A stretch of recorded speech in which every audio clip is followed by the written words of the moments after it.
Welcome to the Daily Bible Project. My name is Sam. So glad you're along reading the Word today. We are in Genesis. No, we're not. We're in Exodus, chapters 1 through 3. We finished Genesis, though, yesterday. Please go back and listen. Exodus 1 through 3. We are on day 18 of reading together. Again, glad you're along. Let me pull it up on the screen so if you're in a safe, comfortable place to read along, you can do that. Give me just 1 second here.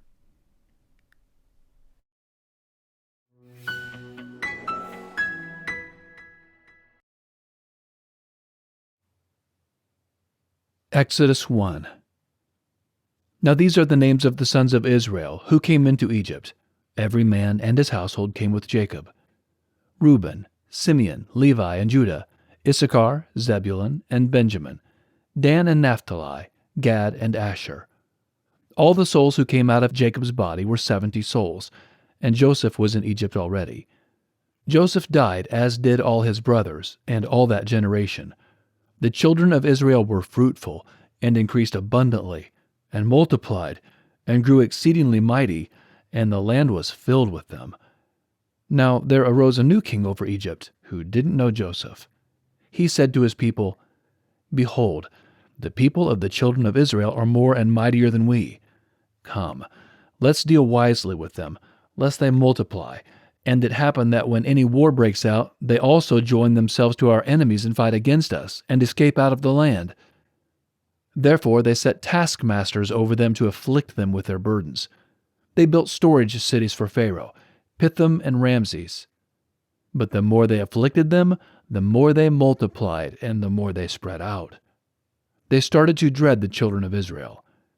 The Egyptians ruthlessly made the children of Israel serve, and they made their lives bitter with hard service in mortar and in brick, and in all kinds of service in the field, all their service, in which they ruthlessly made them serve. The king of Egypt spoke to the Hebrew midwives, of whom the name of one was Shiphrah, and the name of the other Puah. And he said, "When you perform the duty of a midwife to the Hebrew women, and see them on the birth stool, if it is a son, then you shall kill him. But if it is a daughter, then she shall live."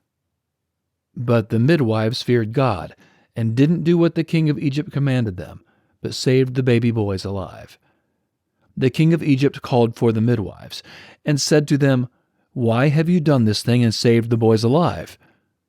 The midwives said to Pharaoh, "Because the Hebrew women aren't like the Egyptian women, for they are vigorous, and give birth before the midwife comes to them." God dealt well with the midwives, and the people multiplied and grew very mighty. Because the midwives feared God, he gave them families. Pharaoh commanded all his people, saying, "You shall cast every son who is born into the river, and every daughter you shall save alive." Exodus 2. A man of the house of Levi went and took a daughter of Levi as his wife. The woman conceived and bore a son. When she saw that he was a fine child, she hid him 3 months. When she could no longer hide him, she took a papyrus basket for him, and coated it with tar and with pitch. She put the child in it, and laid it in the reeds by the river's bank. His sister stood far off to see what would be done to him. Pharaoh's daughter came down to bathe at the river. Her maidens walked along by the riverside. She saw the basket among the reeds, and sent her servant to get it. She opened it, and saw the child, and behold, the baby cried. She had compassion on him, and said, "This is one of the Hebrews' children." Then his sister said to Pharaoh's daughter, "Should I go and call a nurse for you from the Hebrew women, that she may nurse the child for you?" Pharaoh's daughter said to her, "Go." The young woman went and called the child's mother. Pharaoh's daughter said to her, "Take this child away, and nurse him for me, and I will give you your wages." The woman took the child and nursed it.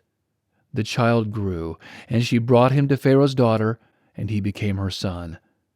She named him Moses, and said, "Because I drew him out of the water." In those days, when Moses had grown up, he went out to his brothers and saw their burdens. He saw an Egyptian striking a Hebrew, one of his brothers. He looked this way and that way, and when he saw that there was no one, he killed the Egyptian, and hid him in the sand. He went out the second day, and behold, 2 men of the Hebrews were fighting with each other. He said to him who did the wrong, "Why do you strike your fellow?" He said, "Who made you a prince and a judge over us? Do you plan to kill me, as you killed the Egyptian?" Moses was afraid, and said, "Surely, this thing is known." Now when Pharaoh heard this thing, he sought to kill Moses. But Moses fled from the face of Pharaoh, and lived in the land of Midian, and he sat down by a well.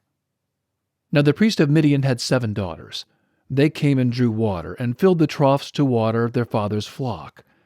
The shepherds came and drove them away, but Moses stood up and helped them, and watered their flock. When they came to Reuel, their father, he said, "How is it that you have returned so early today?"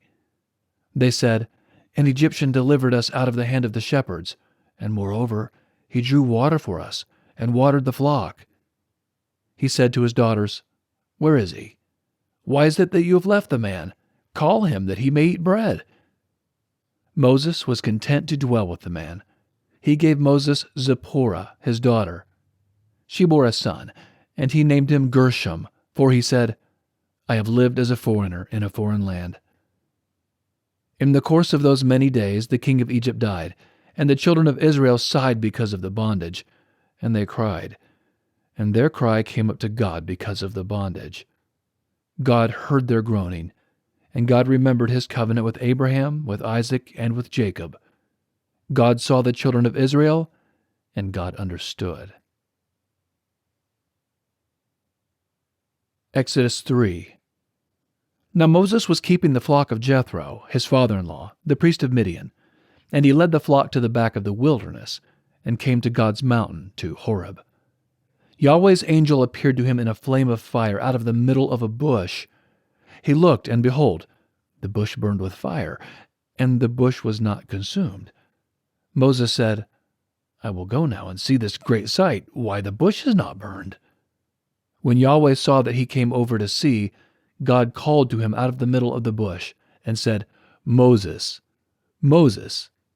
He said, "Here I am." He said, "Don't come close. Take off your sandals, for the place you are standing on is holy ground." Moreover, he said, "I am the God of your father, the God of Abraham, the God of Isaac, and the God of Jacob." Moses hid his face because he was afraid to look at God. Yahweh said, "I have surely seen the affliction of my people who are in Egypt, and have heard their cry because of their taskmasters, for I know their sorrows. I have come down to deliver them out of the hand of the Egyptians, and to bring them up out of that land to a good and large land, to a land flowing with milk and honey, to the place of the Canaanite, the Hittite, the Amorite, the Perizzite, the Hivite, and the Jebusite. Now behold, the cry of the children of Israel has come to me. Moreover, I have seen the oppression with which the Egyptians oppress them. Come now, therefore, and I will send you to Pharaoh, that you may bring my people, the children of Israel, out of Egypt." Moses said to God, "Who am I, that I should go to Pharaoh, and that I should bring the children of Israel out of Egypt?"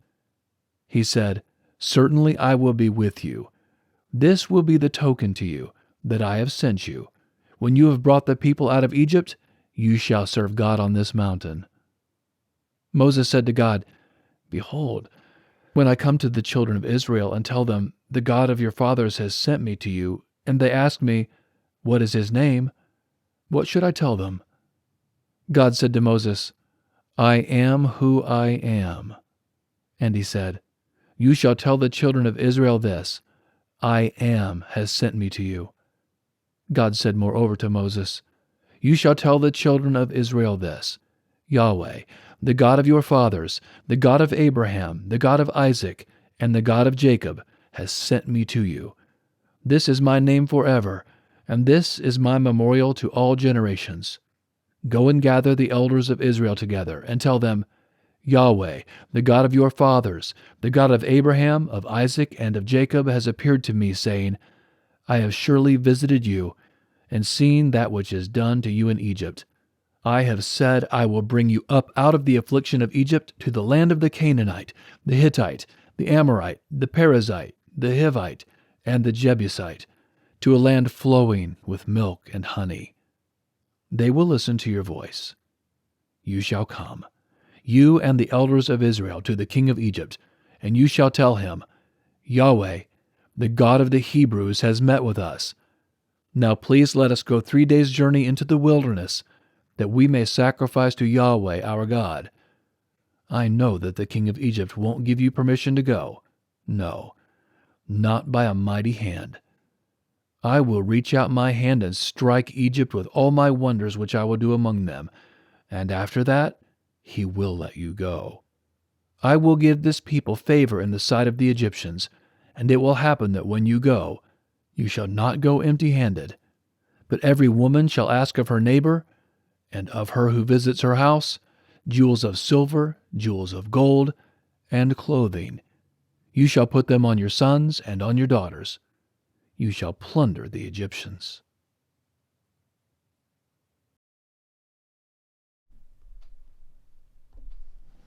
All right, thank you so much for reading with me today. That was a blessing to read that. If you don't mind subscribing, and we'll see you tomorrow. We'll pick back up in Exodus chapter 4. Have an awesome day.